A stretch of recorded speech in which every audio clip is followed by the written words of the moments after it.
أعوذ بالله من الشيطان الرجيم.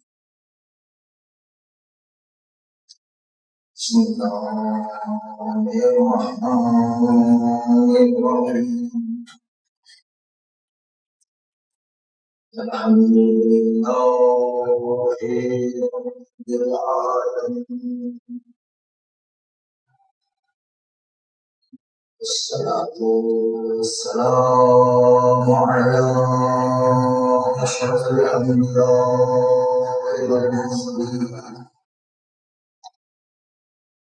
وآله الطيبين الطاهرين المعصومين المنتهين،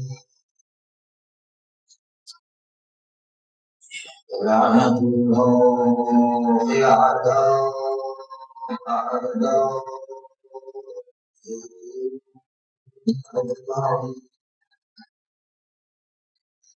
من الآن إلى يوم الدين.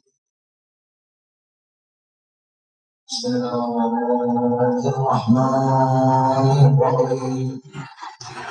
سبحان الذي أسرى بعبده ليلا من المسجد الحرام إلى المسجد الأقصى الذي باركنا حوله لنري آياتنا. وقال إذا إنا أنزلناه في ليلة القدر وما أدراك ما ليلة القدر. ليلة القدر خير من ألف شهر. تنزل الملائكة والروح فيها بإذن ربهم من كل أمر. سلام هي حتى مطلع الفجر. اللهم صل على محمد وآل محمد. اللہ محترم مولانا عزیز، چونکہ ایام فاطمیہ چل رہے ہیں،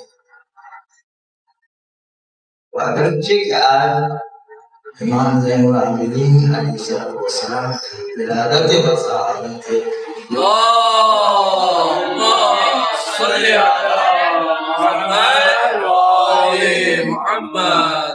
لیکن یہ اسی طرح ہے، اس طرح ایام اعظام امام موسیٰ کاظم علیہ السلام کی ولادت مساعدت ساتھ سفر کو آ جایا کرتی ہے، تو چونکہ ایام اعظام آیا کرتی ہے اس لیے اتنی خوشی نہیں منائی جاتی. یہ بھی جو ہے سنجھے امام رضا علیہ السلام کی بہت ساری تاریخوں میں سے ایک تاریخ یہ آج کی شب کی ہے، لیکن چونکہ ایام فاطمیہ چل رہے ہیں، غم کے ایام چل رہے ہیں، اسی مناسبت سے گفتگو بھی رہے گی اور تبرک کچھ مسائل کی ہے. چنانچہ فاطمہ کا جب ذہن میں نام آتا ہے تو سب سے پہلا تصور انسان مومن کے ذہن میں حیا کا تصور آتا ہے، خالی حجاب کا تصور نہیں. اس لیے حیا بڑا ہے، حجاب چھوٹا ہے. خالی حجاب کا نام حیا نہیں، حیا کی بہت بڑی چیز ہے. حجاب بھی اس میں شامل ہے، لیکن خالی حجاب سے حیا و عفت نہیں آتی. آئیے دو تین مثالیں آپ کے سامنے پیش کریں کہ جو ہے حیا و عفت حجاب سے بڑی چیز ہے.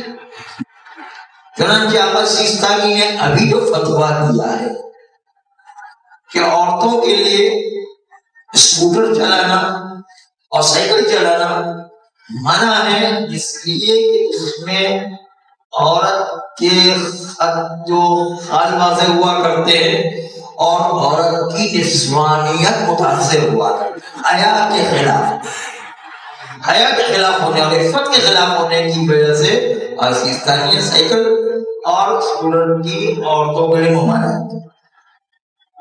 یہ حالانکہ وہ حجاب میں چلا رہا ہے، لیکن اس کے باوجود سیستانی اجازت نہیں دیتے کیونکہ اس میں جو ہے خط و خال باتیں ہو رہے ہوتے ہیں، اس میں اٹھنا بیٹھنا مردوں کی طرح ہو جایا کرتا ہے، کبھی اسکوٹر کو ٹھیک کرنا پڑتی، کبھی چین لگانا پڑتی، کبھی اور کوئی کام کرنا پڑتا، پھر مردوں والے کام کرنا پڑتے جو عورتوں کی جسمانیت متاثر، جس سے عورتوں کی جو ہے وہ خلاف عفت اور خلاف حیا کام کرنا پڑتے ہیں، اس لیے آواز سے منع کرتی ہے۔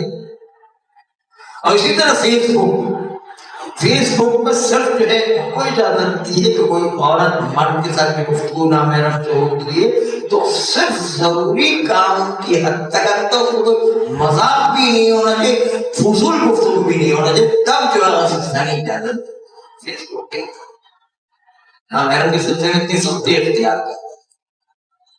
اب نے دیکھا کہ یہ حیا و عفت ہے، حالانکہ حجاب میں عورت اسکوٹر چلا رہی ہے، حجاب میں سائیکل چلا رہی ہے، لیکن پھر بھی اس کی ساری منع کرتے ہیں۔ اس طرح فیس بک میں بھی حجاب کے اندر جو ہے لڑکے لڑکیاں بات کر رہے ہیں، لیکن جو ہے اس کو کہا کہ مذاق بھی نہیں چلنا چاہیے اور فضول گفتگو بھی نہیں ہونا، سب سے ضرورت کی بات ہے۔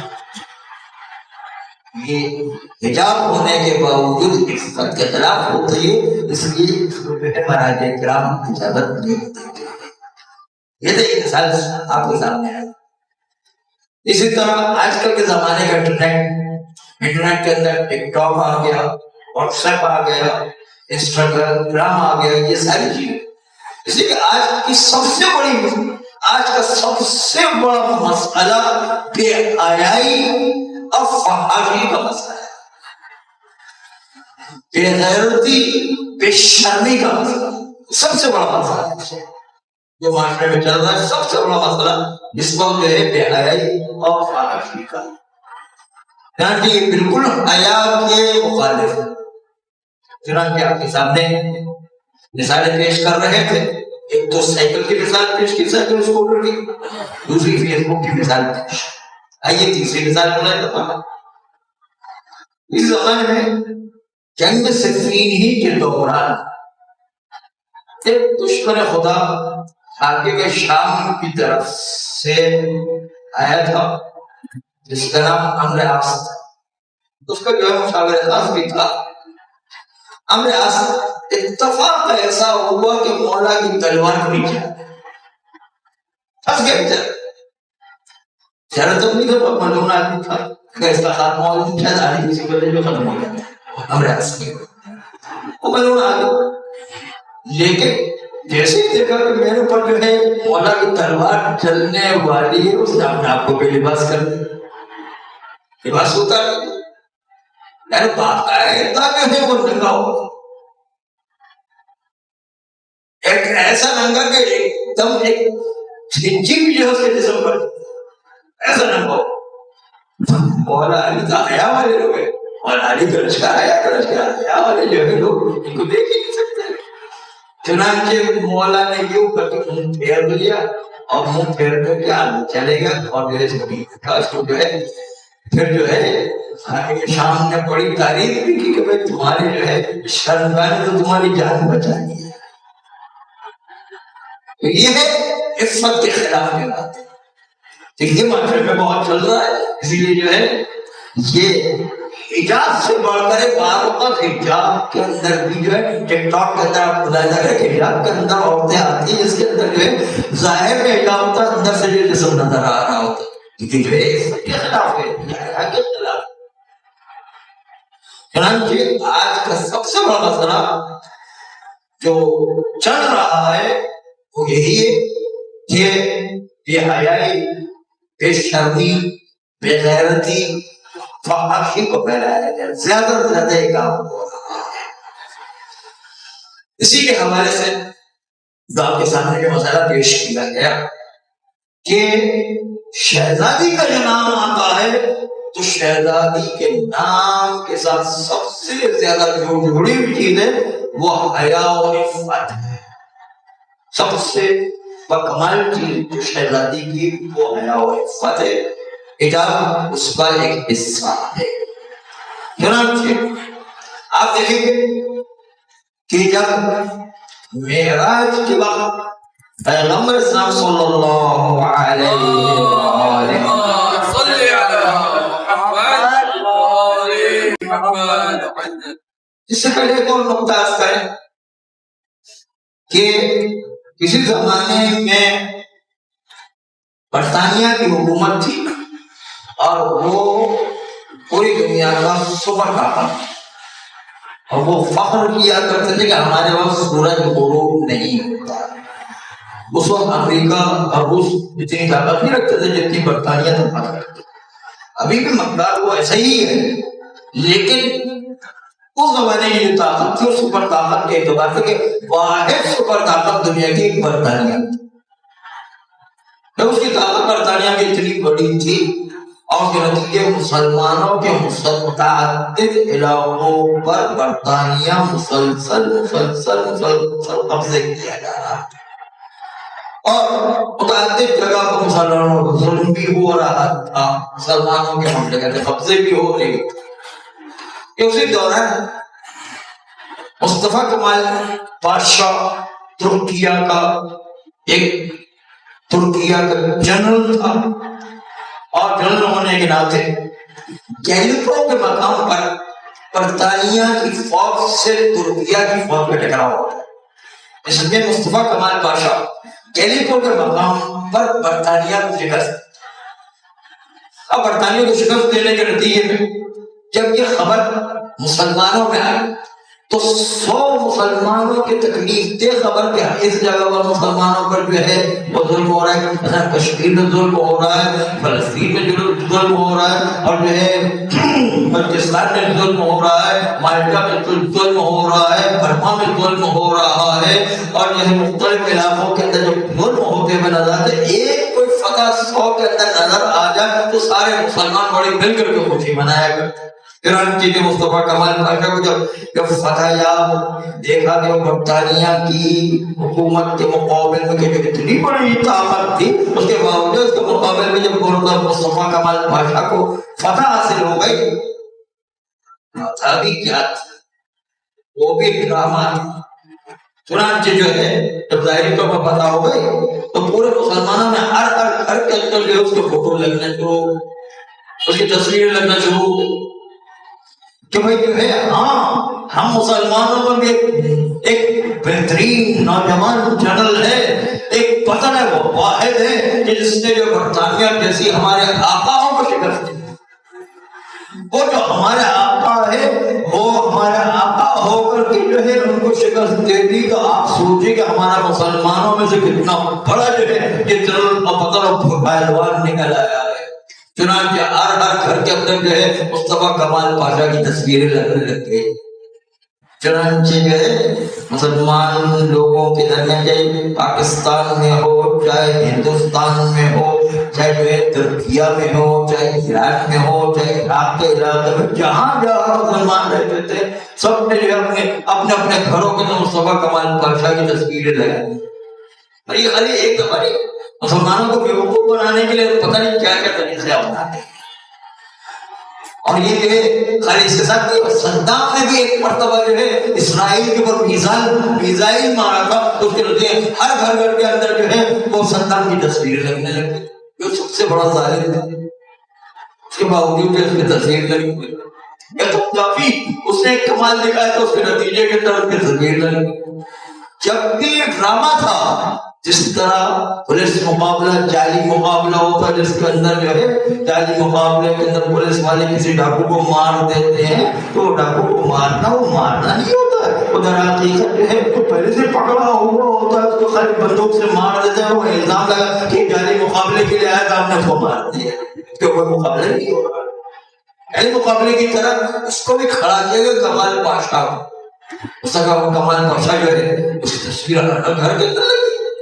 جب گھر کے اندر جب تصویریں لگ گئی تو اس کے نتیجے پوری دنیا میں اتنا مشہور ہو گیا، ترکیہ میں بھی اتنا مشہور ہو گیا، شہرت پہنچتے اتنی زیادہ پہنچی کہ ترکیہ کا حاکم وقت، اب جو حاکم وقت بن گئے تو اصل میں برطانیہ کی پالیسی، برطانیہ ہارا نہیں تھا، اس کو کھڑا کرنا. چنانچہ جو ہے اس کو مشہور کر کے جو کھڑا کر دیا، جو مملکت ہے ترکیہ کا قبضہ ہو گیا، یہ مملکت جو ترکیہ حاکم بن گیا، تو آتے ہی اس نے پابندیاں لگا دی، نماز بند، روزہ بند، مسجدیں بند، قرآن پڑھنا بند، اذانیں بند، چنانچہ ہر چیز بند کرنا شروع کر دی۔ ساری مسجدیں اس کو تانے لگ گئے، چرچے مختلف بنتے جا رہے ہیں۔ اور کہا گیا کہ اب جو ہے کسی کو یہ اجازت نہیں ہے کہ نماز کو جو عربی زبان میں پڑھا جائے، اگر کسی کو اگر نماز پڑھنی ہے تو ترکی زبان میں پڑھے، اگر کسی کو قرآن پڑھنا تو قرآن جو ہے عربی زبان میں نہیں پڑھ سکتا، ترکی زبان میں پڑھے۔ اگر کسی کو جو ہے وہ اذان دینے تو اذان جو ہے عربی زبان میں نہیں، وہ ترکی زبان کے اندر اذان ہو۔ چنانچہ جو ہے ہر چیز کو بند کرا دیا، قرآن، نماز، روزہ، مسجدیں، اذان، یہ سب کچھ بند کرا دیا۔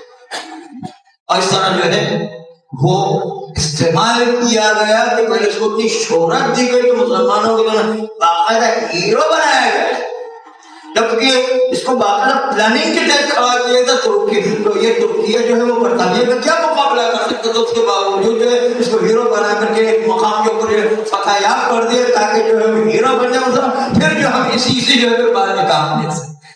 اور کام لیا، نمازیں بند کرا دی، روزے بند کرا دی، اس نے جو ہے قرآن بند کروا دی، اس نے مسجدیں بند کروا دی، اس نے جو ہے وہ مختلف قسم کے اذانیں بند کروا دی، سب کچھ بند کروا دی، عربی سب ختم، اور یہ سب ترکیہ میں۔ یہی کام شاہ ایران سے بھی یہی لوگ لینا چاہتے تھے، وہاں پردہ اتار دیا گیا۔ اس کے بعد وہاں پر بھی مسجدیں بند کروانے کے بعد، نماز بند کروانے کے بعد وہ کہا کہ اور فارسی میں کسی کو نماز پڑھنا تو فارسی میں پڑھے، اگر یہ قرآن پڑھنا تو فارسی میں پڑھے، اور اذان دینا تو فارسی میں، وہی جو فارسی وہاں پر اختیار کیا۔ لیکن میں بھی جو ہے مصطفیٰ کمال بادشاہ کو عرض کر کہ دیکھیے کہ اس طرح جو ہے وہ شخصیتیں خود یہ بڑی طاقتیں بناتی ہیں، اور بنانے کے بعد پھر اپنے مقصد کے تحت اس کو استعمال کیا جاتا ہے۔ اس سے میں آپ کے ذہنوں کے اس بات کی طرف لے جانا چاہتا ہوں کہ جو معاشرے میں ہیرو بن کر کے آئے گا وہی دجال ہوگا۔ دجال جو ہے کوئی کسی اور وہ جو ہے وہ مختلف تلواریں لے کر، بندوقیں لے کر، ایٹم بم لے کر کے نہیں آئے گا، وہ ہیرو بن کر کے آئے گا اور آپ کے ایمان کو چھین کر کے لے جائے گا۔ چنانچہ اس سے اور زیادہ انسان کو ہوشیار رہنے کی ضرورت ہے، اور اسی لیے جب زمانے کے امام کے نائب امام کا خاص مقرر فرما رہے تھے، اس وقت عثمان ابن سعید پہلے نائب بنے، جو 10ویں امام کے زمانے سے چل رہے تھے، 11ویں امام کے زمانے، 12ویں امام نے بھی انہیں کو نائب رکھا تاکہ مشہور آدمی یہ نائب رہے تو یہ کام چلتا رہے گا، یہ گڑبڑ نہیں رہے گی، میں تو غائب ہو جاؤں گا، اس کا نتیجہ یہ کام چلاتے رہے۔ اس کے بعد ان کے بیٹے محمد ابن عثمان سعید یہ جو ہے وہ نائب بنے۔ اب جو دوسرے نائب ان کے انتقال کا وقت ہے، ذرا غور سے سنیے گا، جب ان کے انتقال کا وقت ہے اس وقت 3 بڑے عالم تھے، ان 3 کے اندر امکان تھا کہ جو ہے وہ بعد کا نائب ان 3 میں سے کسی ایک کو بننا۔ ایک کا نام تھا شلمغانی، دوسرے کا نام تھا نوبختی، اور تیسرے کا نام حسین ابن ہو جس کے نام پر عرضی۔ یہ 3 نام تھے ہمارے سامنے، یہ 3 بڑے عالم تھے، ان 3 تھے، اور زیادہ مشہور یہ 2 تھے، شلمغانی اور نوبختی۔ ان کا انتقال زیادہ تر 95% ان کا انتقال ہے کہ وہی جو ہے کہ حسین ابن ہو تو بہت ہی چھوٹے درجے کے مانے جاتے۔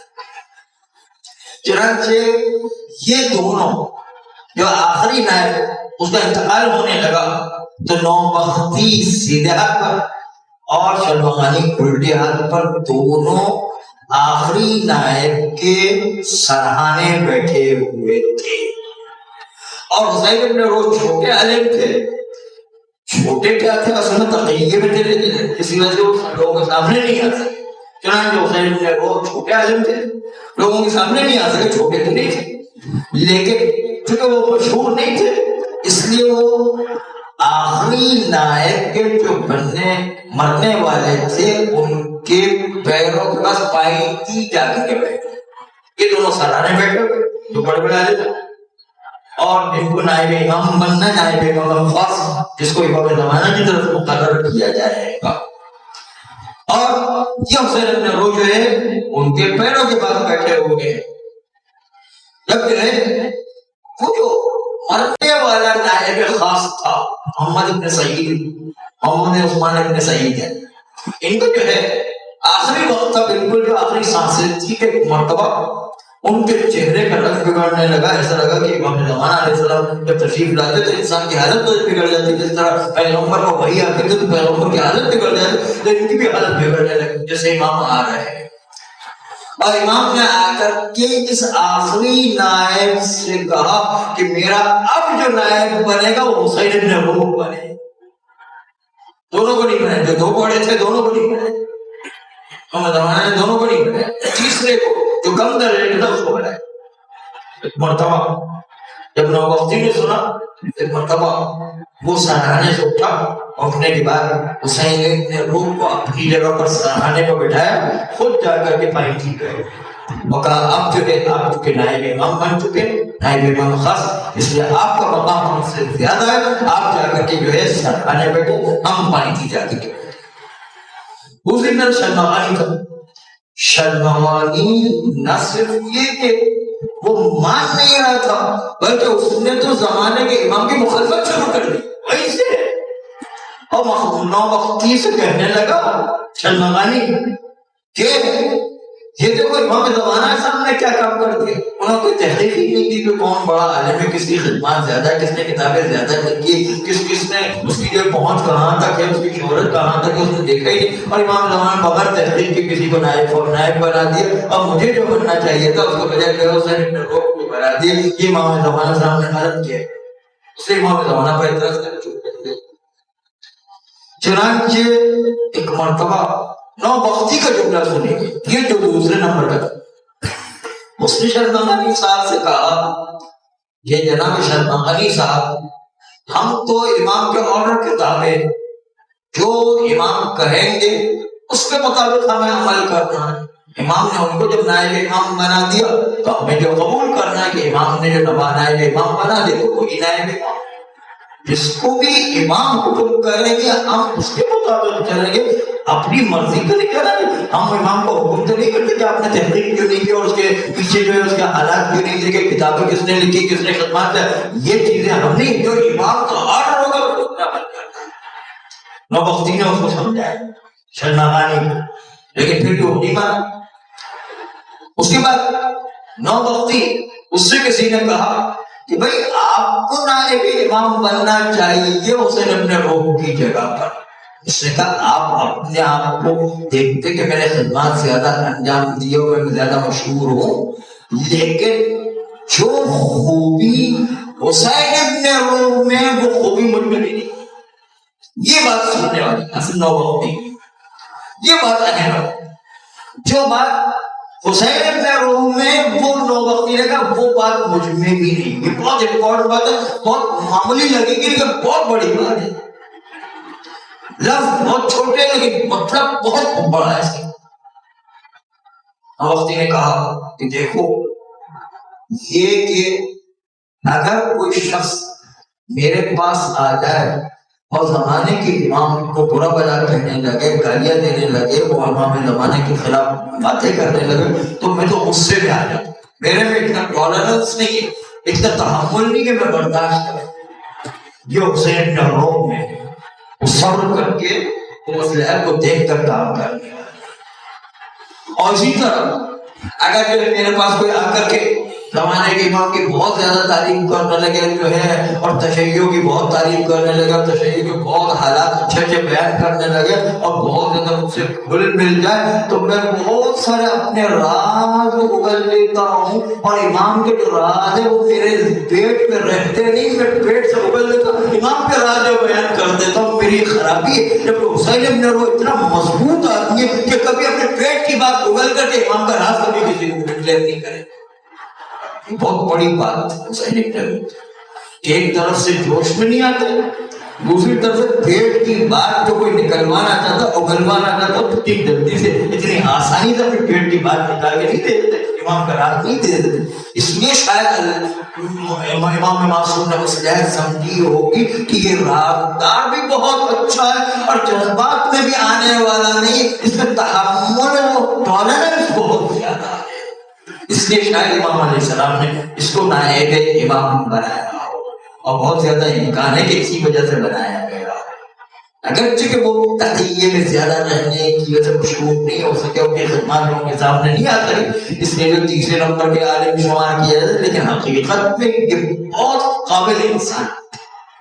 چنانچہ جب جو حسین ابن روح کو بنایا تو اس وقت جو ہے زمانے کے امام انہوں نے دیکھا کہ یہ حسین ابن روح میرا نائب بن گیا، تو لوگوں سے یہ کہا، نو مفتی نے بھی کہا جہاں جو امام نے آرڈر دیا اس کو مطابق جائیں گے. چنانچہ حسین ابن روح میں اس شہر کے اندر ایک تیل اور گھی کی دکان کھولی بھی تھی اور کہا کہ جاؤ تم لوگ تیل اور گھی کے بہانے سے جاؤ، کیونکہ وہاں پر کسٹمر تو آتے ہی رہتے ہیں، اسی بہانے سے جو شرعی مسائل پوچھ لیا کرو، اور مجھ سے کوئی عرضی دینا ہو، مجھے جو ہے کوئی خط پہنچانا ہو تو اس کے ذریعے سے میرے پاس کوئی خط پہنچاؤ. چنانچہ جو ہے ہمارے امامت کا کام بھی چلتا رہے گا اور جو ہے بات ڈکلیئر بھی بہت زیادہ ہے.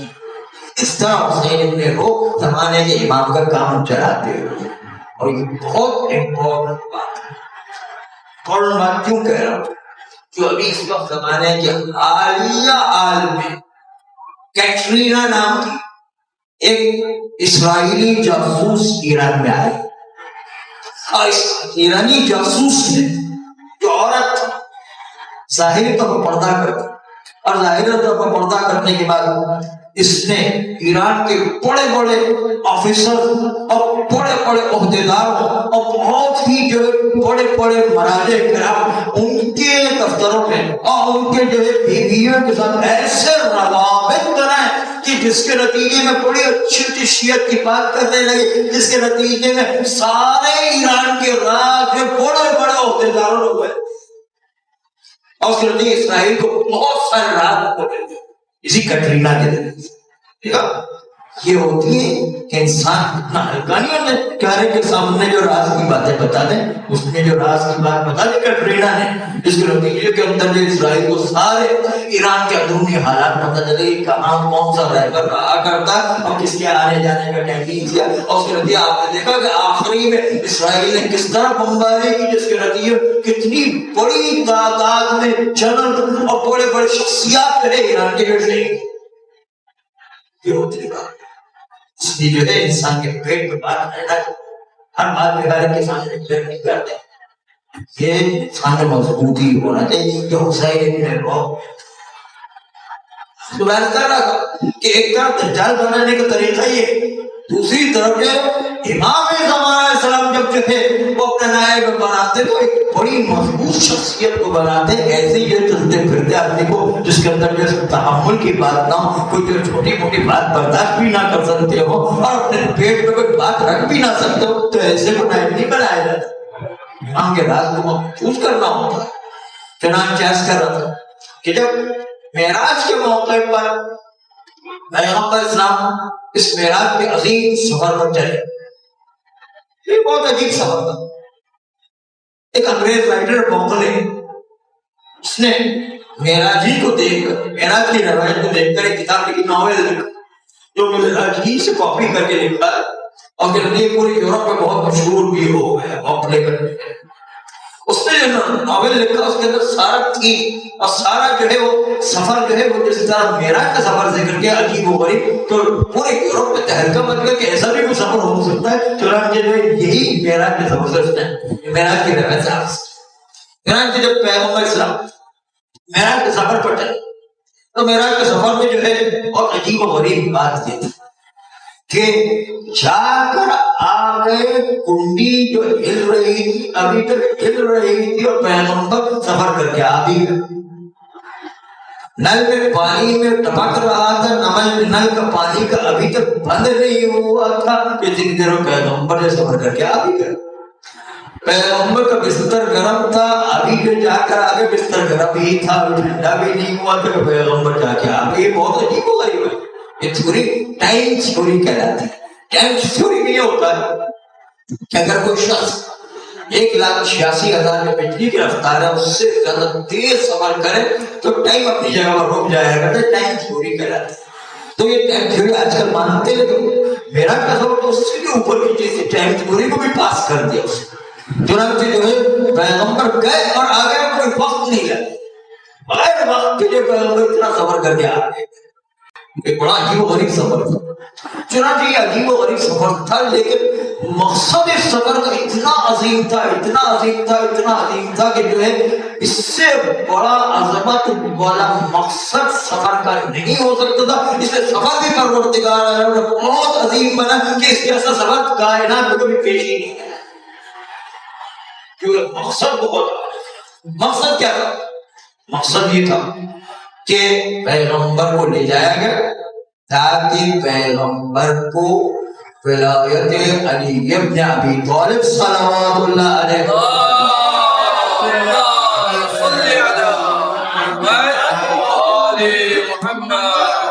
اور ولایت علی سے بڑی اور کوئی قیمتی چیز نہیں. جب تک ولایت نہیں تب تک کوئی فائدہ نہیں ہے. نا ظاہری اعمال بھی ہمارے کام نہیں آنا جب تک کہ ولایت کو انسان نہ مانتا. علی روزے نماز ہماری نجات نہیں ہے جب تک ہم ولایت کو نہ مانیں. شہزادی کی ولایت کو, علی کی ولایت کو نہ مانے تو خالی ہمارے اعمال کا مانا, اعمال اس کو کام آگے جو ولایت کو انسان مانتا ہو. چنانچہ ہمارے پاس بہت سارے روایات موجود ہیں, بہت سارے واقعات. ایک مرتبہ جب پیغمبر ولایت کے لیے چلے تو پیغمبر کو اتنا قریب پروردگار عالم نے معراج میں بلایا کہ وہ سدرۃ المنتہا کا درخت تھا جہاں پر جبریل نے آ کر کہا کہ میں اس سے ایک پور کے برابر بھی, انگلی کے پور کے برابر بھی آگے نہیں بڑھ سکتا. کیونکہ اگر آگے بڑھا لگتا تو جل کر کے رہ جاؤں, میرے پر جل جائیں گے اگر میں جو ہے ذرا بھی آگے بڑھا. جبرائیل کی امین کی جو منزل ختم ہو, پیغمبر اسلام اکیلے جوتیوں کے ساتھ کرے. جوتیوں کے ساتھ کیوں کرے؟ اس لیے کہ حضرت موسیٰ علیہ السلام کو جب یہ مقدس مقامات میں بلایا گیا تو کہا میں نے جوتی اتار کے آؤ, لیکن پیغمبر جوتیوں کے ساتھ آئے. دیکھا کہ وہاں پر نور کا پردہ آیا ایسی کہ پیغمبر کی آنکھیں جو چندی آ گئے. پھر جو ہے آگے چلے تو اس سے بھی زیادہ نور کا پردہ آیا, اس سے بھی پیغمبر کی آنکھیں اور چندی آ گئی, یہاں تک کہ 7 نور کے پردے آئے اور 7 اللہ اکبر پیغمبر کے کیا گئے. یہاں تک کہ جو روایت جو ہے قاب قوسین کے قریب و او ادنا, یعنی ایک تیر کمان کا فاصلہ, ایک کمان کا فاصلہ رہ گیا تھا بلکہ اس سے بھی کم تر فاصلہ تھا. اس وقت جو ہے پروردگار عالم کے آمنے سامنے آ کر پیغمبر نے گفتگو کی. کیا وہ پروردگار وہاں پر خود حاضر تھا؟ نہیں. اگر پروردگار کو وہاں خود حاضر مانے تو پروردگار عالم کا محدود ہونا لازم آئے گا, جسمانیت لازم آئے گی. اس لیے پروردگار عالم جو انکار ہو جائے گا. اس لیے پروردگار جو محدود نہیں ہے, وہ جسمانیت نہیں رکھتا, بلکہ اللہ نے وہاں پر اسی قاب قوسین کے برابر جو ہے جگہ تھی, وہاں پر اللہ نے آواز پیدا کی اور آواز کی علی کی آواز پیدا کی. علی خود حاضر نہیں تھے لیکن علی کی آواز میں پروردگار پیغمبر سے گفتگو کر رہا تھا. اور جب گفتگو ہوئی تو پیغمبر کو ولایت علی ابن ابی طالب حوالے کیے گا, تحفہ دیا گیا. لیکن جب تحفہ دیا گیا جتنا قیمتی تحفہ ہوتا ہے اس کے پروڈکشن کے لیے بھی کچھ چیزیں دی جاتی ہیں. آپ نے دیکھو کہ اگر آپ جو ہے کوئی بڑی قیمتی کار خریدنے کے لیے گئے تو وہاں پر کار کی حفاظت کے لیے مختلف پردے اس پر ڈالنے کے لیے دیا جاتا ہے کار آپ کی محفوظ رہے. آپ زیورات لینے جاتے ہیں, زیورات دیے گئے تو اس کے ساتھ ساتھ جو ہے وہ ڈبی بنا کر دی جاتی ہے, اس کے اوپر بڑا اچھا کور لگایا جاتا ہے تاکہ وہ زیورات محفوظ رہے. پروٹیکشن کی چیزیں بھی ساتھ ساتھ دی جاتی ہیں. آپ اگر کوئی فرنیچر خریدنے جاتے ہیں تو فرنیچر کے ساتھ ساتھ جو ہے کچھ جو ہے وہ تیل وغیرہ یا پاؤڈر وغیرہ دیا اور کہا جاتا ہے کہ تیل مالش اس فرنیچر پر کرتے رہیں گے تو اس کے نتیجے میں اس فرنیچر کو جو ہے دیمک نہیں کھائے گی اور ہمیشہ آپ کے وہاں پر یہ فرنیچر چلتا رہے. ہر چیز جو قیمتی جتنی زیادہ ہوگی اس کے پروڈکشن کا سامان اتنا ہی زیادہ اور بڑا قیمتی سامان دیا ہے. تو ولایت علی سے بڑا اور کون سا تحفہ کائنات ہے؟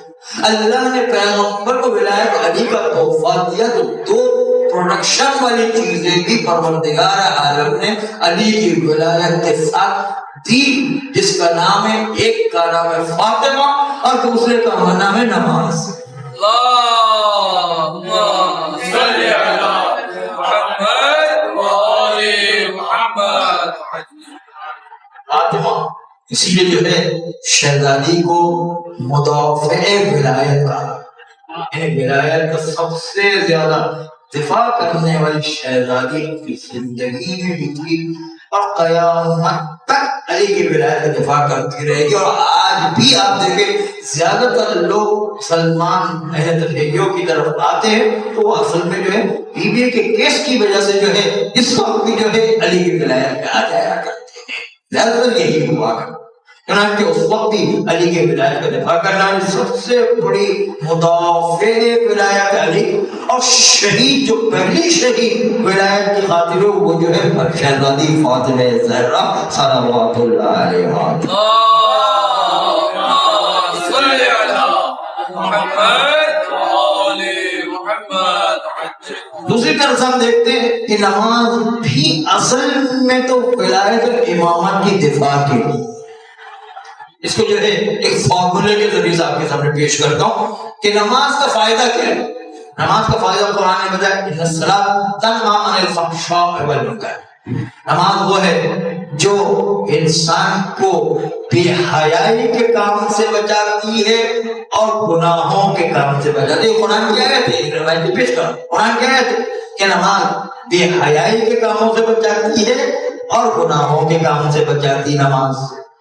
ایک طرح سے بے حیائی سے بچانے والی چیز جو ہے وہ نماز ہے، نماز ہوگی حیا کے ساتھ۔ اور یہ حیا کے سلسلے میں ہمارے پاس بہت ساری روایتوں سے جو ہے حیا اور ایمان کا تعلق ایک دوسرے کے ساتھ اس طرح جس طرح ہماری دو انگلیاں ایک دوسرے کے ساتھ ملی ہوئی ہیں۔ جب ایمان ہے تو حیا، حیا ہے تو ایمان ہے، دونوں ایک دوسرے کا بھی جدا نہیں ہوا کرتے ہیں، دونوں کو ایک ساتھ ساتھ رہا کرتے ہیں۔ جس میں حیا نہیں ہے ایمان نہیں، جس میں ایمان نہیں ہے اس میں حیا نہیں ہے۔ جو روایت پڑھتا ہوں ان الحیا والایمان مقرونان، حیا اور ایمان دونوں ساتھ ساتھ ہوا کرتے ہیں۔ فاذا ذهب احدهما ذهب الاخر، اگر ایک چیز چلی جائے تو دوسری چیز خود سے چلی جایا کرتی ہے، اس لیے جو ہے حیا ایمان کے ساتھ ساتھ رہا کرتی ہے۔ تو ایک طرف نماز نے کہا کہ نماز وہ ہے جو بے حیائی کے کام سے بچاتی ہے اور جو ہے وہ گناہوں کے کام سے بچاتی ہے۔ تو نماز جو بے حیائی سے بچاتی یعنی انسان میں حیا باقی رکھتی ہے، اس کا مطلب ایمان باقی رکھتی ہے۔ جب ایمان باقی رہے تو دجال جو سب سے پہلی نگاہ کرے گا کہ دجال جو دیکھے گا کہ امام زمانہ کی فوج میں کون لوگ آ سکتے ہیں، وہ دجال دیکھے گا خالی مومن اور شیعہ حضرات آ سکتے ہیں۔ چنانچہ جو ہے ان کے اندر ایمان کو ختم کرنے کی دجال پوری کوشش کرے گا۔ دجال کا کام اصل یہ ہوگا کہ مومن ہو ہی نہ تاکہ امام زمانہ کے لشکر میں شامل ہو سکے۔ ایمان جب ختم کر دیں گے تو ایمان ختم کرنے کے نتیجے امام زمانے کا لشکر کے سپاہی بن نہیں سکے۔ اور ایمان جو ہے دجال کیسے ختم کرے؟ حیا کو چھین، حیا کو چھین دے گا تو ایمان بھی چھن جائے گا، اور ایمان چھن جائے گا حیا چھن جائے گی تو اس کے نتیجے امام کا سپاہی نہیں بن سکے۔ اور وہ حیا کو چھیننے کا طریقہ پہلا کہ نماز سے غافل کر دو۔ جب نماز سے غافل کرے تو بے حیائی شروع ہو جائے گی، اور بے حیائی شروع ہو جائے تو ایمانی شروع ہو جائے گی، ایمانی شروع ہو جائے تو امام کے لشکر کے سپاہی نہیں بن سکتے۔ اس لیے نماز در حقیقت امام کی امامت اور کی ولایت کا اصل سپورٹ اور ان کی جو ہے حقیقت میں امام کے لشکر کا سپاہی بننے کا بہترین طریقہ یہ ہے کہ انسان نمازی ہو تاکہ حیا رہے، ایمان رہے تو امام کے لشکر میں شامل ہو سکے۔ تو دو چیزیں بڑی اہم پروڈکشن کی مولا کی ولایت کے ساتھ ساتھ دی گئی، اور وہ دو چیزیں جو ہے ایک تو شہزادی فاطمہ زہرا صلوات اللہ علیہا کی شہادت،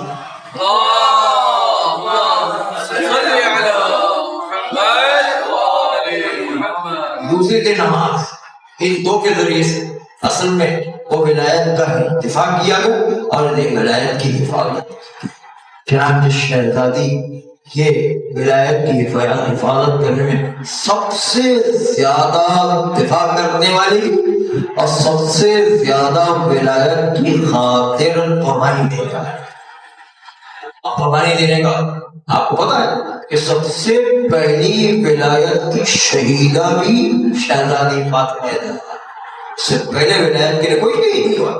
سب سے پہلی شہید جو ہے وہ شہزادی ہے. ولایت کی قربانی.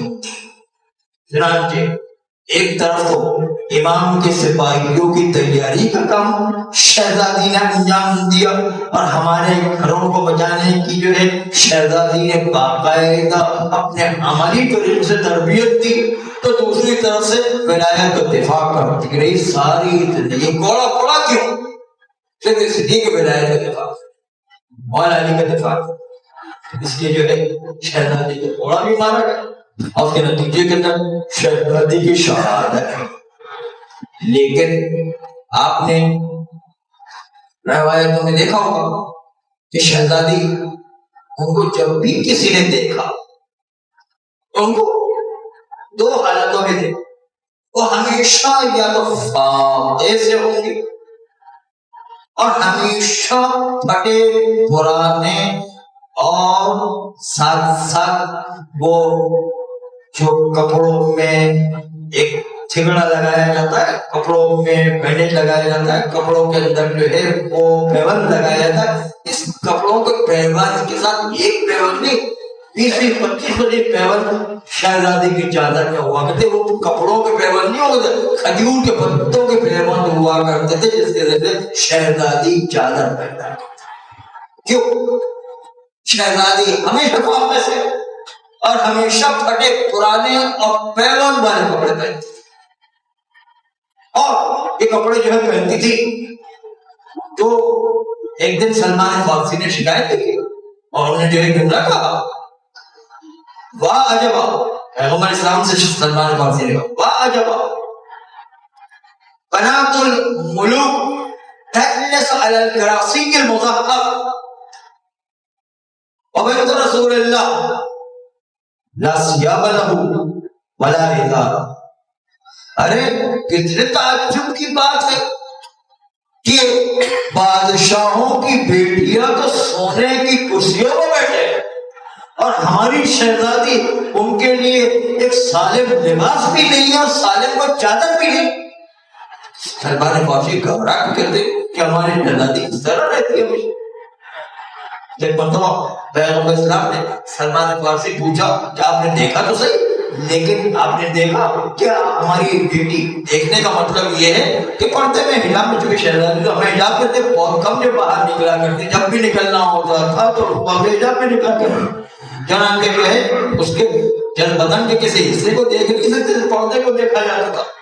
اس میں بھی جو ہے وہ بہت پریشان تھی. چنانچہ جو ہے شہزادی نے آخر میں وصیت میں یہی لکھا، مولا علی کو وصیت کی. مولا علی کو جو ہے وہ مولا علی سے زندگی میں دو ہی خواہش کی.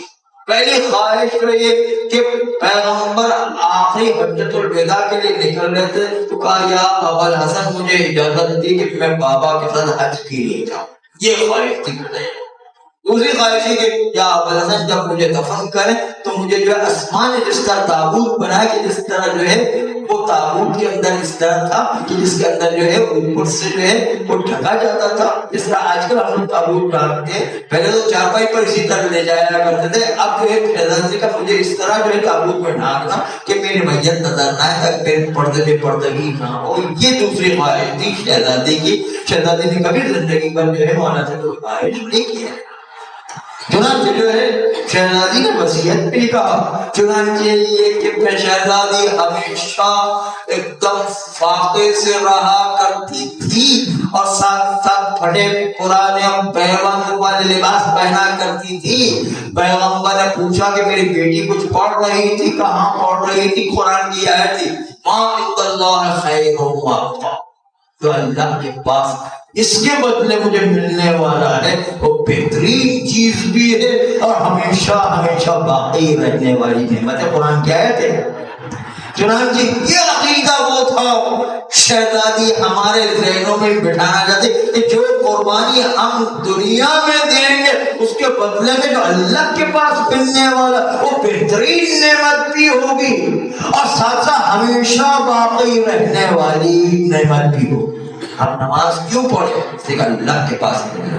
ہم روزہ کیوں رکھے؟ اس لیے کہ اللہ کے پاس ملے۔ کیوں حرام روزی سے کیوں بچے؟ اس لیے کہ ہمیں روزے اللہ جو ہے اللہ حلال روزی ہوگی تو اللہ کے پاس اس کا اجر، چاہے چھوٹی روزی ہو کم روزی ہو لیکن حلال روزی ہوگی تو اللہ کے پاس۔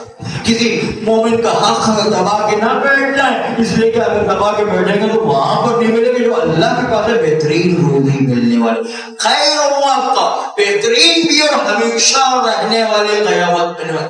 یہ عقیدہ مومن جتنا اپنے ذہن میں بٹھاتا جائے گا اس کا عقیدہ بھی مضبوط ہوتا جائے گا اور اس کے عمل میں بھی مضبوطی آتی جائے گی اور عمل میں مزہ آتا ہے۔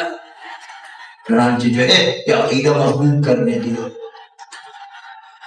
ہاں عزیزو، ساتھ ساتھ ایک طرف فاقے میں شہزادی نے زندگی گزاری، پھٹے پرانے کپڑوں میں زندگی گزاری، حتیٰ فاقے میں اس وقت بھی کہ جب خیبر فتح ہو، مدینہ میں ویسے غربت تھی، مدینہ میں سب لوگ غریب لوگ رہا کرتے تھے، لیکن جب خیبر فتح ہوا تو لوگ لدے پدے مال غنیمت سے بڑی چیزیں خرید کر کے اپنے گھروں میں آ رہے، امیر ہو گئے تھے خیبر کے بعد۔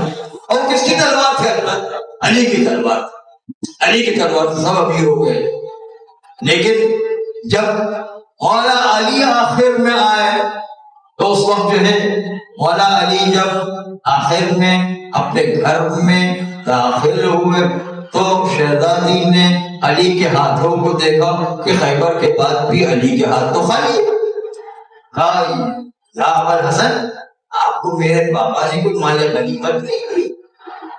کہا کہ یہ تو شریعت کا مسئلہ ہے کہ ہر مجاہد کو مال غنیمت سے دیا جاتا ہے اور علی کی تلوار سے ہی تو خیبر فتح ہوا۔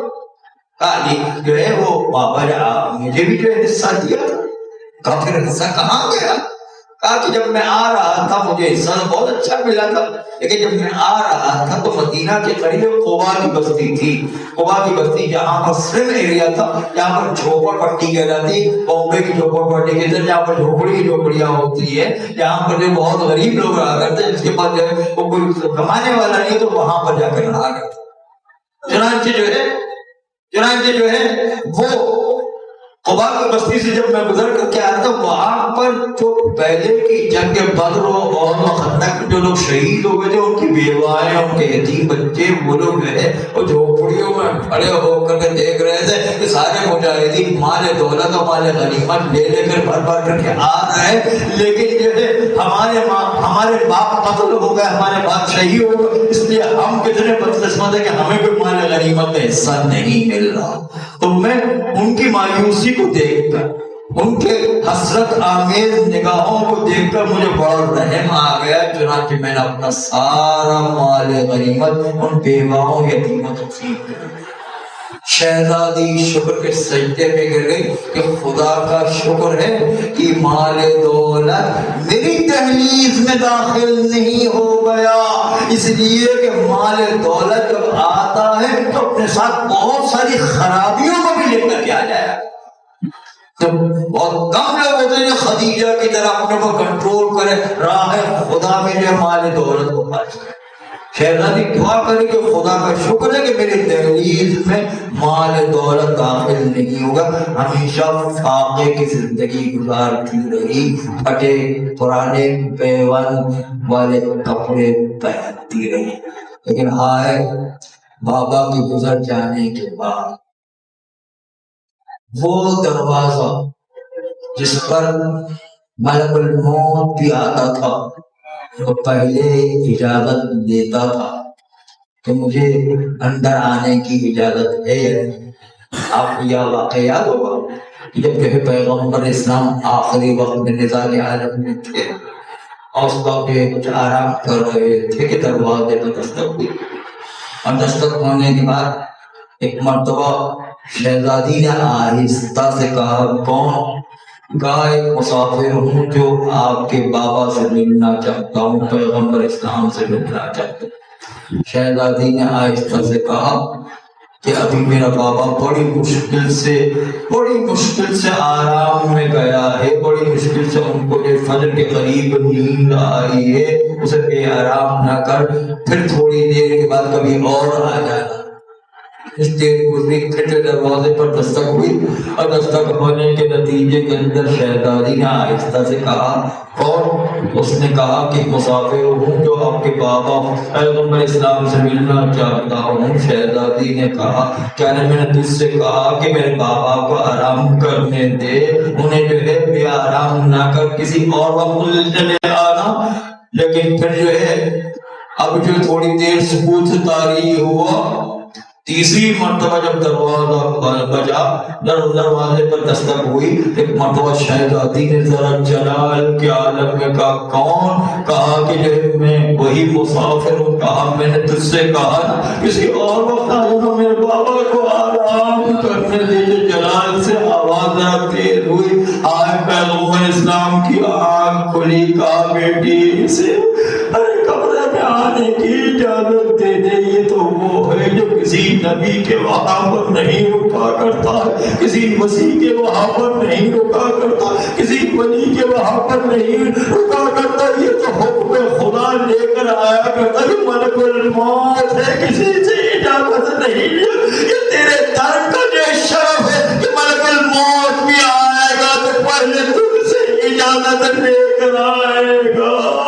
چنانچہ ملک الموت آیا، پیغمبر کی روح کو قبض کیا، فاطمہ بچھڑ کے رونے لگی، پچھاڑے مار کر روتی جاتی، ہائے میں یتیم ہو گئی، ہائے میں یتیم ہو گئی، ہائے ابھی پیغمبر کا ایک دن گزرا تھا کہ مرتبہ اسی دروازے پر جس پر ملک الموت آ کے رک جایا کرتا تھا، میرا بابا رسول اللہ کائنات کا افضل ترین، کائنات کی مخلوقات میں سے افضل ہے انبیاء، وہ بھی آ کر جب تک سلام کر کے اجازت لے کر نہ آیا کرتا تو وہ بھی رک جایا کرتا۔ لیکن ہاں ایک دن کا گزرنا تھا کہ کوئی درختی آواز میں، بڑی دکھ بھری آواز، بڑی جو ہے وہ دھمکی والی آواز کے اندر کہنے لگا، ہے فاطمہ علی کو باہر بھیجو ورنہ ہم دروازے کو توڑ دیں گے۔ اور آنے والے نے خالی دھمکیاں نہیں دی بلکہ لکڑیاں لا کر کے جلانا شروع کیا۔ شہزادی ابھی اسی طرح گفتگو کر رہی تھی کہ آنے والے نے دروازے کے چلنے کا انتظار بھی نہ کیا، اتنی زور سے لات ماری کیا شہزادی اپنا پردہ بچانے کے دروازے بھی پیچھے جا کر چھپی۔ آئے دروازے کو اس طرح دبایا گیا کہ شہزادی کی بدن کے اندر پسلیوں کے اندر وہ کیل جو دروازے میں نکلی ہوئی تھی، شہزادی کی پسلیاں توڑتے ہوئے کیل اندر داخل ہو گئی۔ ہاں ایک مرتبہ دبایا گیا، شہزادی غش کھا کے گر پڑی۔ ایک مرتبہ آواز دی، اے فضا خذونی، اے فضا مجھے آپ پہ سوالے، میرا محسن شہید ہو گیا۔ آج شہزادی پر دروازہ گرایا گیا، کوڑا مارا گیا۔ ارے زمانے میں کوڑا خالی جو ہے وہ چمڑے کا کوڑا نہیں ہوا کرتا، خاردار لوہے کا کوڑا ہوا تھا۔ شہزادی کے پہلو پر اس طرح کوڑا پڑا، شہزادی کی پسلیاں توڑ دی گئی۔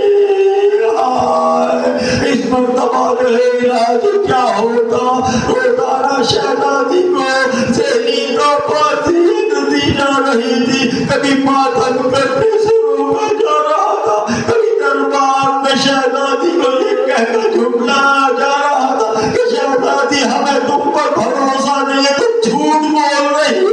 آئے روح پر کیا گزری ہوگی شہزادی۔ چنانچہ شہزادی کو جسمانی اذیت کے ساتھ ساتھ روحانی اذیتیں بھی دی جا رہی تھی۔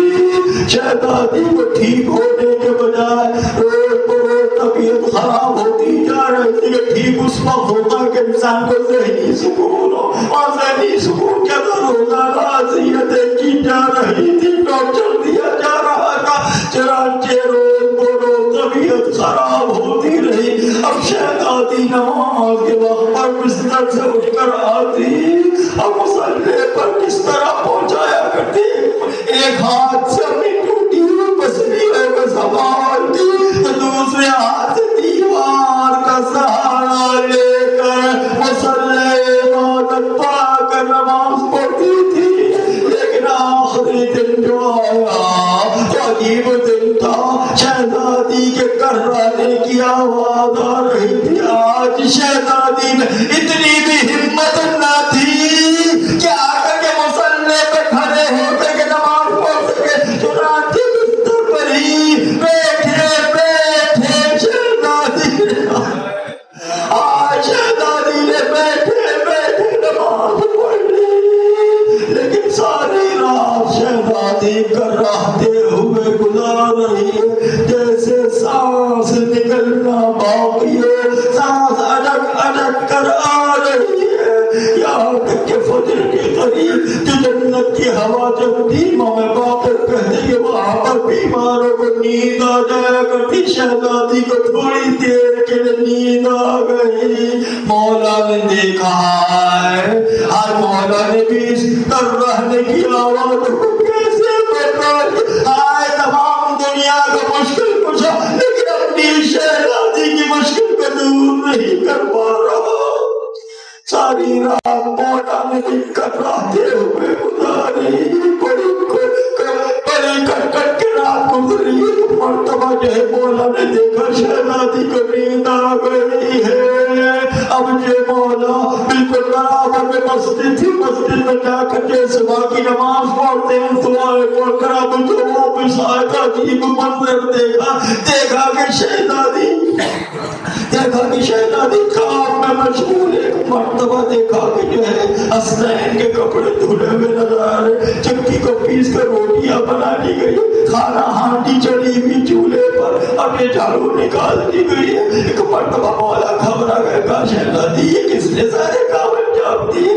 کہا یہ سارے کام میں نے انجام دیے، مجھے ڈر تھا کہ میرے مرنے کے بعد میرے غم میں آپ لوگ اتنا مصروف نہ ہو جائے کہ حسنین کا کھانا پکانے والا کوئی نہ رہے، حسنین کے کپڑے دھونے والا کوئی نہ رہے، چنانچہ میں نے اپنی زندگی میں کھانا پکا دیا، حسنین کے کپڑے دھو لیے۔ ہائے علی پوچھتے ہیں شہزادی آخر اپنی رحمت کیوں بھی کہا کہ یا ابوالحسن آج میری آخری رات، کہا کیسے پتا چلا؟ کہا مجھے نیند آئی تھی تو خواب میں میرے بابا آئے تھے، جیسے ہی بابا ایک مرتبہ میں بابا سے نپٹ کے کہا اپنا جو لکھا ہوا یقیناً نہ پڑا ہوگا، سبت علیہ مصائب لو سبت علیہ نصرنا لیالیا، آئے مجھ پر وہ مصیبتیں پڑی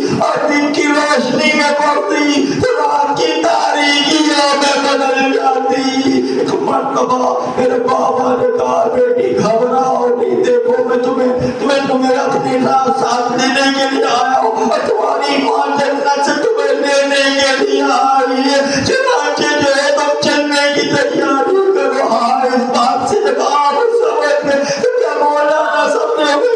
مرتبہ مولا نے بات کرنا بند کر دی، اسما سے کہا ہے اسما، حسنین کہا گئے، کہا یا ابوالحسن آپ تو جو ہے مولا آپ چلے جاتے نماز کے بعد کام پر، اور حسنین جو ہے نماز کے بعد رسول اللہ کے روزے پر جا کر سارا دن بات چیت کرتے، ظہر کو واپس آتے نماز پڑھنے کے لیے۔ چنانچہ مولا حسنین کی تلاش میں گئے، ایک دروازے سے مولا علی نکلے، دوسرے دروازے سے حسنین داخل ہوئے، گھبرائے ہوئے تھے۔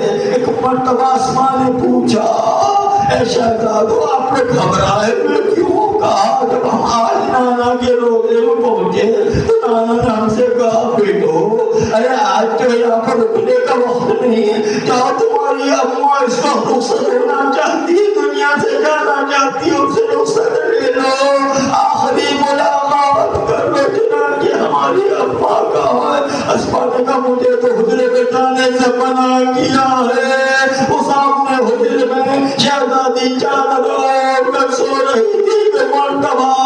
حسنین پہنچی گئے حسین کے چھوٹے بیٹے لاڈلے ہوتے ایک مرتبہ شہزادی کے سرانے آئے ایک مرتبہ شہزادی کو سلام کیا سلام کا جواب نہیں آیا دوسری مرتبہ سلام کیا جواب نہیں آیا تیسری مرتبہ سلام کیا جواب نہیں آیا ایک مرتبہ آسمان کی طرف رخ کر دیا ایک مرتبہ آبا اتار کے پھینکا تیرے ہاتھوں سے اپنے چہرے سر میں پیٹ لیا آئے کون سا دن آ گیا جس میں جو میری ماں میرے سلام کا جواب نہیں دے رہے یہ کہہ کے حسین بے ہوش ألا لعنة الله على القوم الظالمين